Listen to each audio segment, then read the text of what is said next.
Alright, so just a quick update to the die making our rings. I took another of the rods, the welding rods, 1/8 inch oxy torch welding rods, R45 or RG45, and I wrapped it really tightly around the 1/2 inch pipe, which I have here. I wrapped it as tightly as I could get it, and then I held it tight. I clamped it on one end with the vice grips. I wrapped it around as tight as I could, which obviously is not too tight. And then I held it tight on the other end with pliers. And then I took a map torch and I heated it up, and then I let it cool down.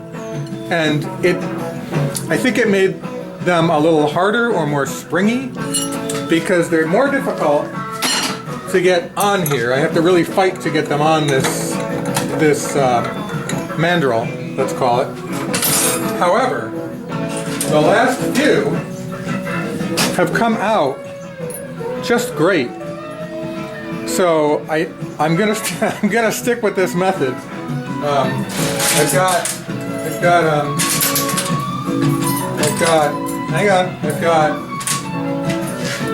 got a whole handful of them now. I'm sure that when I go to weld some of them together, when I pinch them together and get them just right, I'm sure that some of them, the heat of the torch is going to melt it back, because I don't have anything in here to take up a lot of that heat. So I'm going to ruin some of them trying to weld the two ends together. So I'm making myself a bunch of extras so that I end up with the proper amount. But I'll show you one of these, and hopefully it won't be one of the ones that messes up. So I've got my two baby fish mouth dies here. I've got one ring on here. I fought to get it on there, and I'll push it down. And what I found that's been working is having it not where they cross, not on this point and not down in the valley, but somewhere in the middle has been working the last few times. So there's really, I don't know, not a lot of consistency here, but I'm kind of making it up as I go along. So, and then give it a couple of wraps, and then I spin it around, because I made the dies, so they're not as good as they could be. So turn it around, and there's our ring. You can see it wants to meet there, and as soon as I put it on the actual handle and bring it together, they will meet. And I'll just give it a little help with the pliers.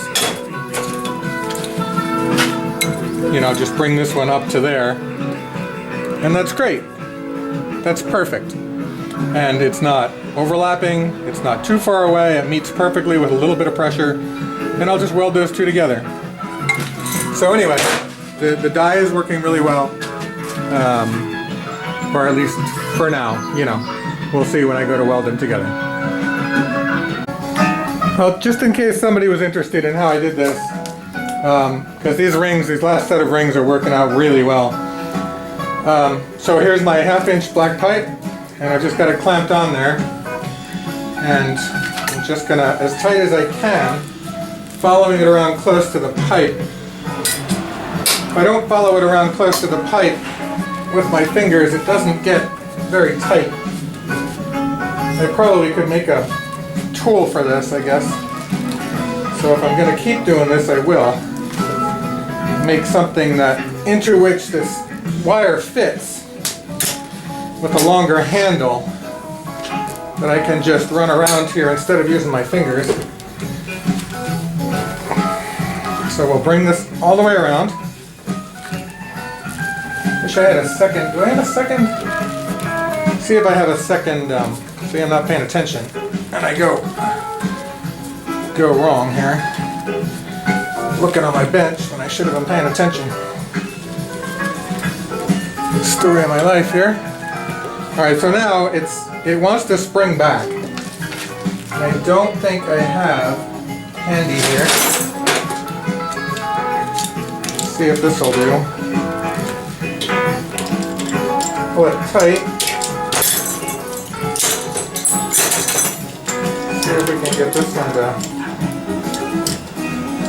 chooch, as AV has got me saying.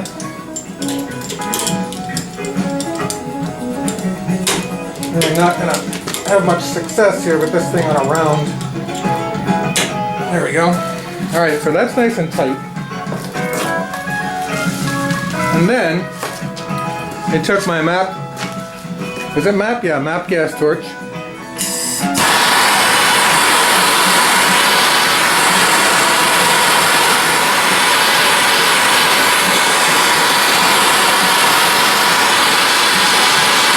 I heated it. I'm not sure if this made the difference or not, but it worked. So I'm gonna stick with it. I don't know what about it worked. You see it's getting hot red already. I don't know if that's good or bad. I think somebody who knows something about steel or metals in general can tell us what's happening and why, and whether or not this is even the right thing to do. I might be able to say, oh, it's not helping at all. But, you know, it seems to be helping. So that's red hot. And I gave it a while to cool down. Once it was cool, I slid it off of there, and we'll do that. We'll make another one. In the meantime, I'm going to grind some of the last welds off of the hammer, and then we can take a good look at that.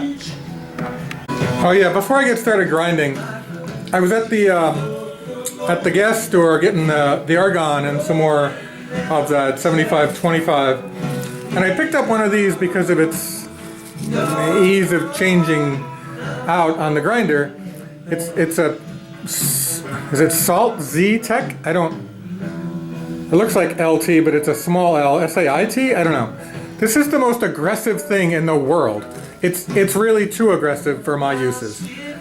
I go to remove my extra high welds, and the next thing I know, I'm digging into the steel below. These are incredible.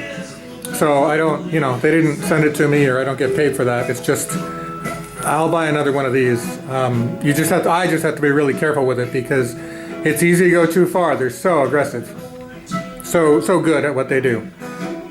All right, so I've got 2 of these made. Not sure which is the hot one. So I've got 2 of these rings and another one cooling down. They stay really tight after I heat them. Somebody knows why, but I don't. Some tempering or whatever. So I cleaned up all of my ugly welds. Well, you know, as well as I could because they were ugly welds.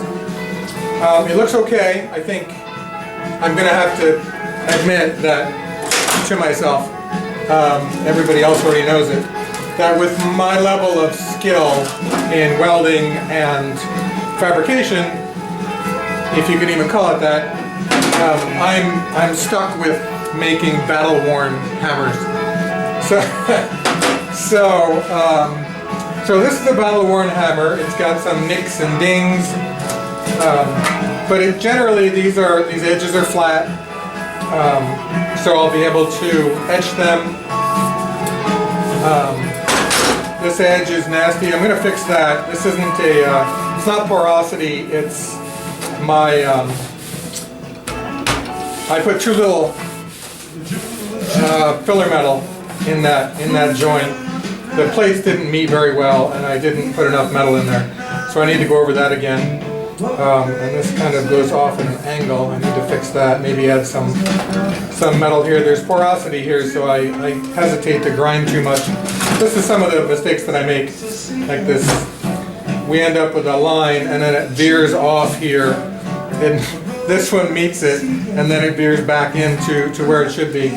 You can see the difference between the line here and then the line back here. So if I just grind this down to move this line forward, this will slope off. I'll grind the end off of this essentially. So I need to build this up. There's a little bit of a hollow here, so I need to work on here and here. But after that, I think I'm going to call that. The welding caused some discoloration in here, so I'll get in there and polish that.